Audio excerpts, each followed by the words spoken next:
અહીંયા વધ થયો છે અને પ્રભુ આગળ ચાલ્યા છે.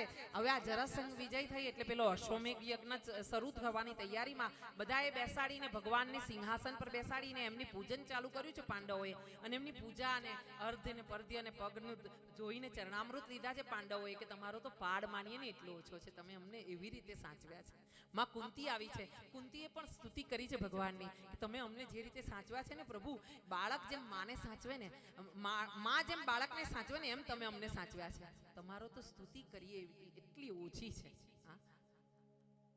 આ સ્તુતિ ચાલી રહી છે ને ત્યાં એક દુષ્ટ બુદ્ધિ એવો શિશુપાલ ઉભો થયો છે. શિશુપાલે વિરોધ કર્યો છે કે આ ગોવાળીઓ છે ને એની પૂજા ના હોય. પહેલી અહીંયા અમે આટલા બધા મોટા મોટા રાજાઓ બેઠા છીએ, આમાંથી તમને કોઈ ના દેખાયું? હા, આ સંસ્કાર વગરનો એને તમે બેસાડી દીધો પહેલી પૂજામાં.